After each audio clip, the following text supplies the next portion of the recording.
Hi everyone. One final addendum to Journal 83. That's the one about author name. Like, why is my name not on my book? And then I'll stop talking about it. But this friend of mine sent me a text. This is such a good line. They got me thinking, and I want to share those thoughts out loud here.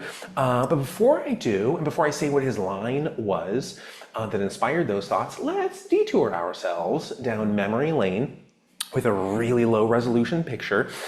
So here's me right here, and this is my wife, right? Maybe we're not like brand newlyweds at this point, but we're like newly-ish weds. Our vows are quite young here. And then these are a couple of my former graduate students. They graduated a long time ago, but some of my favorite students of all time, Alex and Cameron. And then this is Travis, the one who sent me the text, and he's probably the most successful person in my social circle.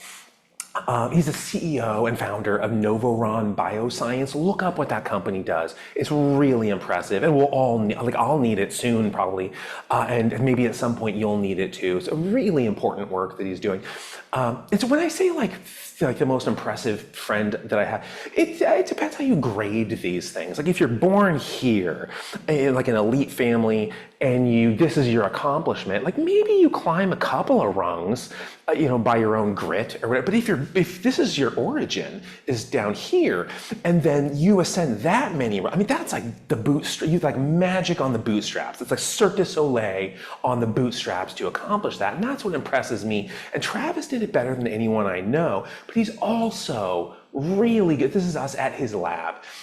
He's also so good at, he's given information and just like he blows away all the fluff and feathers and just leaves meat and sort of isolates the meat and can produce a little sentence about it. And that sentence in this case was, only you would complicate authorship. It was a text, so like the emphasis here was mine. But we go back a long way, and so this line isn't just about that. This is a much more comprehensive sentence. I mean, we did our undergrads together, our masters together, and then we divided our academic journeys. But so he's known me for a long time, and this tendency I have to be like maniacal about complexity management. If you turn up the dial over here, you got to dial complexity back over here. I've talked about this before.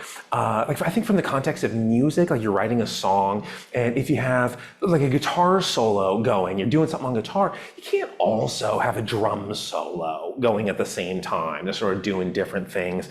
Like while singing, you have like a complex vocal melody going, and like the or maybe there's like piano doing a frilly thing and then the bass is doing its own thing, and so you can't do all of that, right? Because you cross a complexity threshold. You sort of emigrate from music into noise, right? You depart the domain of harmony and music, and it's just too much, right? And it's not music anymore. It's just chaos and it's clutter.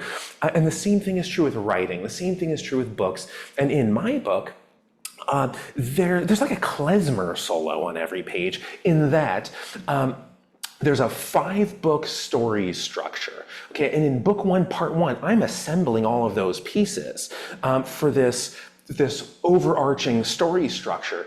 But you don't know what it is yet. You don't know what that story is. It's not overtly told yet. And so they're Easter eggs, or little Easter eggs buried on like every page.